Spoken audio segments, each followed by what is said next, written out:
নমস্কার।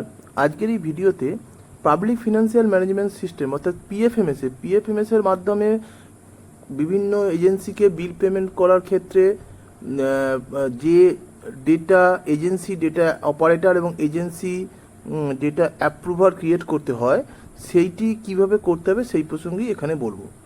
এটি করার জন্য প্রথমে আপনাদেরকে একটা পিএফএমএস এর admin login ID password create দিয়ে দেওয়া হয়। সেই অ্যাডমিন লগইন আইডি পাসওয়ার্ডটি দিয়ে প্রথমে আপনারা লগ ইন করবেন। লগ ইন করার পরে সেখানে দেখবেন ফোন নাম্বার এবং মেল আইডি ভেরিফিকেশান চাইবে। সেইটি করার পরে এইরকম একটি পেজ ওপেন হবে। এই পেজটি ওপেন হওয়ার পরে নিচে দেখবেন একটা মাস্টার্স বলে একটি বাটন আছে। এই মাস্টার্সের আন্ডারে দেখবেন ইউজার্স আছে। ইউজার্সের আন্ডারে দেখবেন অ্যাড নিউ বলে একটি অপশান পাবেন। এই অ্যাড নিউয়ে ক্লিক করলে প্রথমে অপশানটা দেখুন সিলেক্ট করতে বলেছে এজেন্সি ডেটা অপারেটর এবং এজেন্সি ডেটা অ্যাপ্রুভার। এইটা আপনাদেরকে কিন্তু প্রত্যেককেই করতে হবে।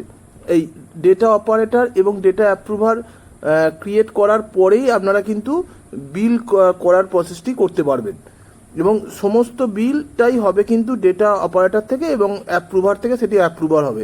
অ্যাডমিন লগ ইনের ফাংশন এখানে কিন্তু কম। তো এইটি করার ক্ষেত্রে প্রথমে সিলেক্ট করতে হবে ডেটা অপারেটর। আপনার অফিসের যে ডেটা অপারেটর হবেন তার নাম দেবেন, তার মোবাইল নাম্বার, তার ইমেল আইডি এবং একটি লগ ইন আইডি এখানে দিতে হবে।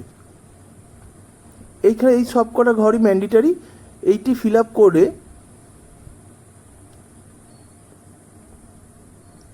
এখানে ফোন নাম্বার আর মোবাইল নাম্বার বোধহয় আছে, দুটো কিন্তু একই দেবেন।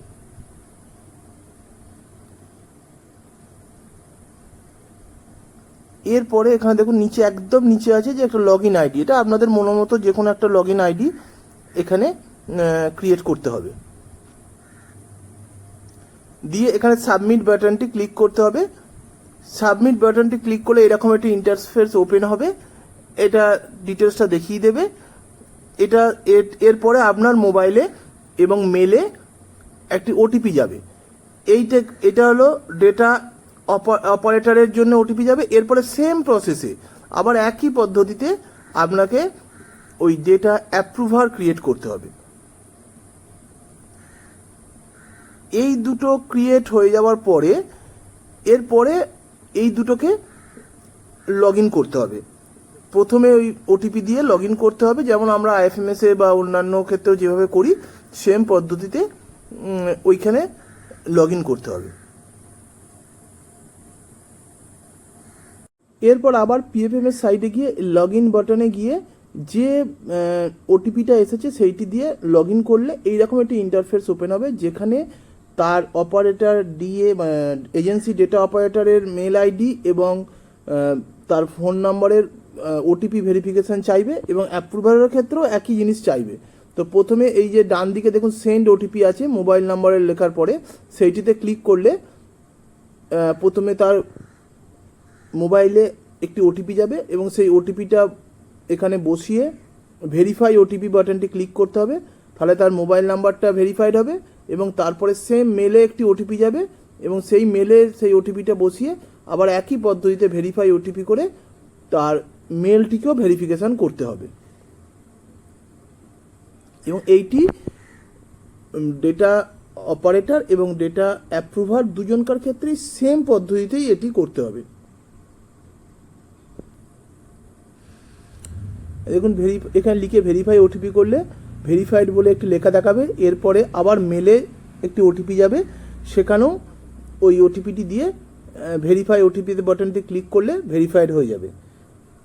এইভাবে দুটোতেই ডাটা অপারেটর এবং ডাটা অ্যাপ্রুভার দুজনকেই তার মেল আইডি এবং তার ফোন নাম্বার ভেরিফাই করতে হবে। মোবাইল নাম্বার এবং ইমেল অ্যাড্রেস দুটি সাকসেসফুলি ভেরিফাইড হয়ে গেলে আপনারা দেখবেন এইরকম একটি ইন্টারফেস ওপেন হবে। এইখানে আপনাদের পাসওয়ার্ড চেঞ্জ করতে বলবে। এখানে মানে কারেন্ট পাসওয়ার্ড যেটা আপনার ওটিপিতে এসেছে সেই ওটিপিটা দেবেন, তারপরে নিউ পাসওয়ার্ড এবং কনফার্ম পাসওয়ার্ড করে একটা হিন্স কোশ্চেন দিতে হবে। এই হিন্স কোশ্চেনটা দেওয়ার পরে আপনাকে এটাকে চেঞ্জ পাসওয়ার্ড বাটনটিতে ক্লিক করতে হবে। চেঞ্জ পাসওয়ার্ড বাটনটিতে ক্লিক করলেই নতুন আইডি এবং নতুন পাসওয়ার্ড ক্রিয়েট হয়ে যাবে। অর্থাৎ ডিএও এবং ডিএ দুজনকার ক্ষেত্রেই একই প্রসেসে নতুন আইডি পাসওয়ার্ড ক্রিয়েট করতে হবে। এই দুটো করার পরে কিন্তু আপনাদেরকে যেটা করতে হবে ভেন্ডার অ্যাকাউন্ট রেজিস্ট্রেশন। তো এটা হলো ডিও এবং ডিএ ক্রিয়েট করার পদ্ধতি। এর পরের ভিডিওতে ভেন্ডার রেজিস্ট্রেশন এবং কিভাবে বিল তৈরি করা হয় সেই বিষয়ে বলবো। এই ভিডিওটি দেখার জন্য আপনাদেরকে ধন্যবাদ।